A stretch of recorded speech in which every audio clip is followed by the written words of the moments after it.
Good morning and a very, very happy morning. We are reading Practicing the Power of Now, written by Eckhart Tolle, and इसमें से Essential Teachings, Meditation and Exercises ली गई हैं. उसकी जो main book है the power of now में, और हम कल पढ़ रहे थे if you have difficulty feeling your emotions, and writer ने हमें बताया था कि अगर आप अपनी बॉडी को इंटरनलाइज करके बॉडी को अंदर से फील करें तो आप अपनी इमोशंस, अपनी भावनाएं, अपनी फीलिंग्स के साथ में इन टच आ जाएंगे.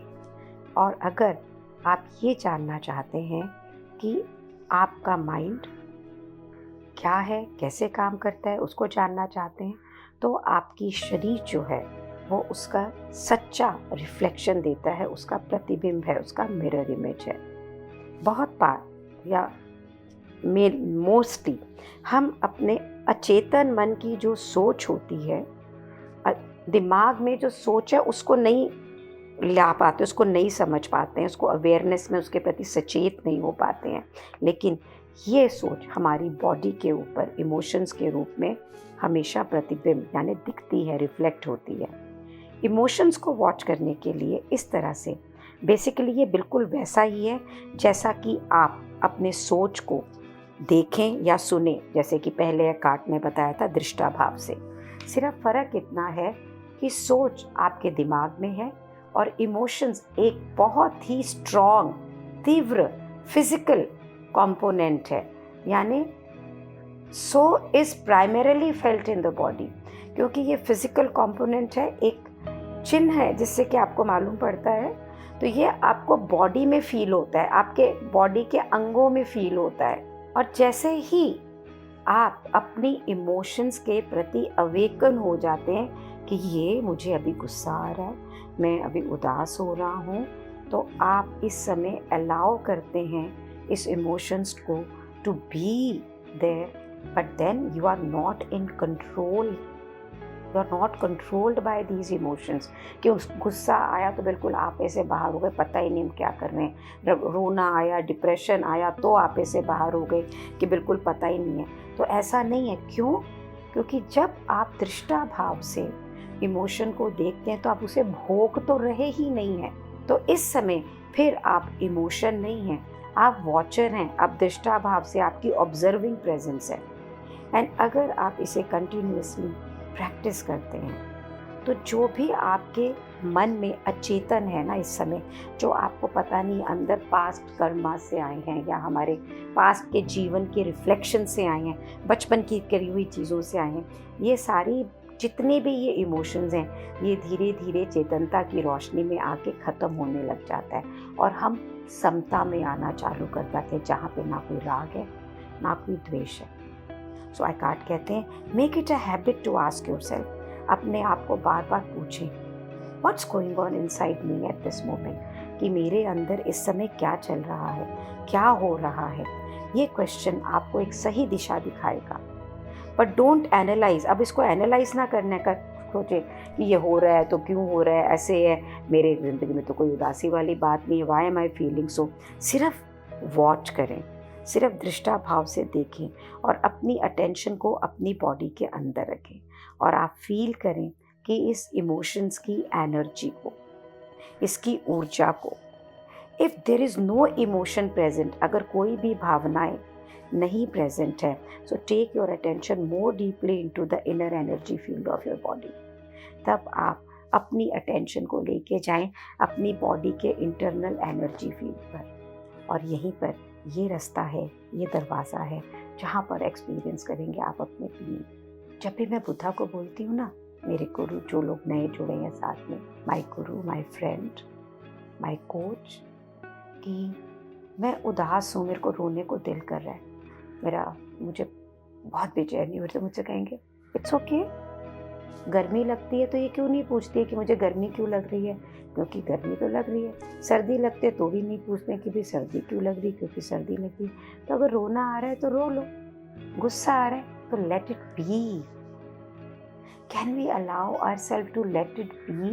एंड ये लेट इट बी सिर्फ तब हो सकता है जब हम ये जानते हैं कि इस वक्त मेरी इमोशंस की क्या परिस्थिति है. वो मेरी बॉडी में है, मेरी बॉडी हीटेड हो रही है गुस्से की वजह से, the moment you can see the arising and the being of emotion in your body, उसी वक्त आप उसकी गिरफ्त से बाहर होते हैं। और फिर एक टाइम ऐसा आएगा कि कैसी भी परिस्थितियाँ होंगी, आपको ये मालूम पड़ रहा होगा कि मैं उदास हो रहा हूँ, पर आप कभी भी उसमें लिप्त नहीं होंगे। And believe me, it's a very powerful space to be. With this chapter 1 is finished. We are moving towards chapter 2. And the writer says the title is the origin of fear, कि ये डर की शुरुआत कैसे होती है, या कहाँ से होती है, या कैसे पैदा होता है। The psychological condition of fear is divorced from any concrete and true immediate danger, कि ये जो डर है ये बिल्कुल अलग है, किसी भी प्रकार का सच्चा या कॉन्क्रीट मजबूत खतरा कहीं नहीं है जिससे कि ये डर पैदा हो। साइकोलॉजिकल कंडीशन ऑफ फियर, जो हमारे मन के अंदर भय महसूस करने का डर। मेरे फादर हमेशा कहते थे, भय ये एक मन की कंडीशन है, भय तो कहीं नहीं है। There is nothing in life called डर। और ये डर जो साइकोलॉजिकल कंडीशन बन के हमारे दिमाग के अंदर बैठा हुआ है ना, ये आता कहाँ से, इसका आकार क्या है, कैसे हमें पता लगता है, कैसे आपको पता लगेगा कि मैं डरता हूँ। आप कहेंगे मैं तो नहीं डरता, तो देखिए क्या अनईज है, कहीं से बिल्कुल आराम, कंफर्ट, रिलैक्स्ड नहीं है आप, अनईजी, चिंतातुर हैं, एंग्शियस हैं, नर्वस हैं, ये होगा नहीं होगा, ऐसे करने लेट हो रहा हूँ, जा रहा हूँ, ये है, टेंशन है, ड्रेड है, फोबिया है। अगर इनमें से कुछ भी है ना, कहीं पे भी ज़रा सा भी घर्षण है, रेजिस्टेंस है, तो कहीं ना कहीं तो डर है। ये जो साइकोलॉजिकल फियर है ना, ये पता है कहाँ से हमेशा आता है, कि समथिंग दैट माइट हैपन, कि ऐसा ना हो जाए, वैसा हो गया, ये हो गया तो अरे यार मैं लेट हो जाऊंगा तो ये हो जाएगा, वो नहीं किया तो वो हो जाएगा, ऐसा हो गया तो ये हो गया, यूँ नहीं हुआ तो ये हो जाएगा, इसको करने से ये हो जाएगा। एक ये डर, ये फियर, ये डर कभी भी किसी भी उस चीज़ से नहीं है जो कि अभी हो रही है, हैपनिंग नाउ। क्योंकि हैपनिंग नाउ को तो आप अभी एक्सपीरियंस कर रहे हो ना, तो डर कैसे हो सकता है वहाँ पे, when you are experiencing this moment now. So this creates an anxiety gap, you know. You are here now while your mind is in the future. So एक anxiety gap, तो अगर आप ये बोलेंगे कि मैं तो अगर यहाँ हूँ और इस मोमेंट को एक्सपीरियंस कर रहा हूँ, तो ये डर क्यों है? डर इसलिए है कि ये शरीर तो ये जीवन को यहाँ जी रहा है, और माइंड कहीं पे भविष्य में है, उस ओवर वैल्यूड फ्यूचर को देख रहा है, क्योंकि वो एक पर्टिकुलर स्टाइल से या तो चाहिए या डर है कि ऐसा हो जाएगा। तो यहाँ पर एक गैप क्रिएट होता है, और ये गैप भरा हुआ है एंग्शियसनेस से, डर से। और अगर आप अपने माइंड से आइडेंटिफाइड हैं, आपकी पहचान आपके दिमाग से है कि ये जो दिमाग ने बोला है वही आप हैं, तो आपको अपने अंदर की ताकत से का तो अनुमान ही नहीं है, और आप उसके टच में ही नहीं है, आपको मालूम ही नहीं है कि ये जो क्षण है ये कितना सिंपल है। जब मैं पढ़ रही हूँ और आप सुन रहे हो, दैट्स इट, इसके आगे कुछ नहीं है। और कई आप बुक पढ़ते हुए भी कितनी चीज़ें कर रहे होंगे, है ना, करते हैं ना, ये कर लूँ वो कर लूँ, या आप बैठ के इस शब्द के एक एक शब्द को सुनते हैं। हम आस्किंग यू, और या सोच रहे हैं जल्दी से सुनो तो चलो, अरे अभी तो टाइम नहीं है, बाद में सुनूंगा। टाइम क्यों नहीं है? क्योंकि भविष्य के अंदर ये होना है, वो होना है, नहीं गया तो ये हो जाऊंगा। This is always you are trying to cope with the present moment, but you cannot cope with something that is only a mind projection. तो आप ये जो मोमेंट है इसे जी नहीं रहे हैं, इसमें कोप कर रहे हैं। किसको? आपके आने वाले टाइम को। और आने वाला टाइम तो एग्जिस्ट ही नहीं करता इस समय, ये तो आपके दिमाग की एक प्रोजेक्शन है। आने वाला time, do you really know? No, you can't even know, because जीवन तो सिर्फ इस क्षण में ही है। आप फ्यूचर के साथ कभी कोप कर ही नहीं सकते हैं। और मोर ओवर, जब तक आप अपने माइंड से अपनी पहचान में, आइडेंटिफिकेशन में, तब तक तो आपका अहम, आपकी ईगो जो पूरे माइंड से प्रभावित है, ये आपके जीवन को रन कर रही है। और ये तो एक फैंटम नेचर की, इसकी तो प्रकृति है एक भूत के माफिक, जिसका कोई बॉडी नहीं है।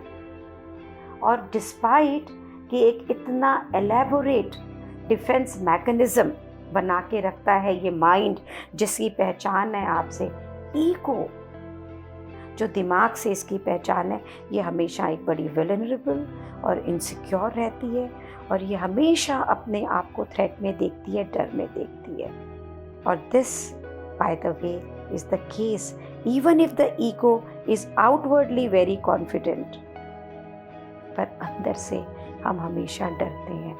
एक रिच आदमी, एक बहुत पैसे वाला आदमी बाहर से दिखता है बहुत पावर है, अंदर से डरता है मेरे पैसे ख़त्म ना हो जाए, अगर मैं कैसे करूँगा। तो वो इसी भ्यासना में रहता है, more and more and more. सुंदर स्त्री ये देखती है कि मेरी सुंदरता ख़त्म ना हो जाए, and then she is always bothered about how to look more prettier. Can we just be ourselves at this moment, the way the moment is, जिसे बुद्धा कहते हैं living life moment to moment.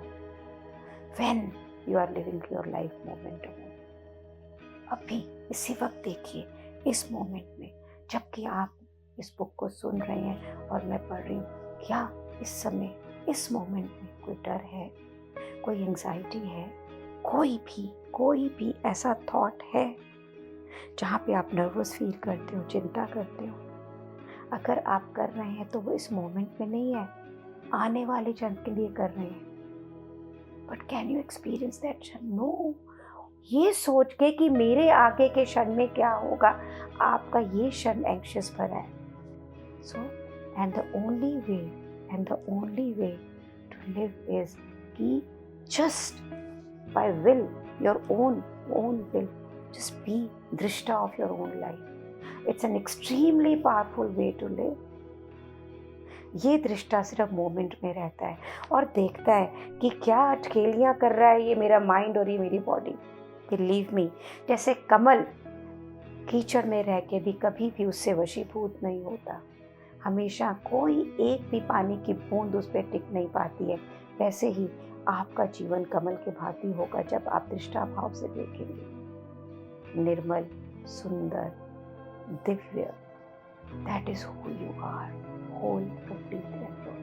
Thank you so much for giving me this opportunity to read this book. Each word is like a gold and is creating another universe. Thank you so much for being in my life.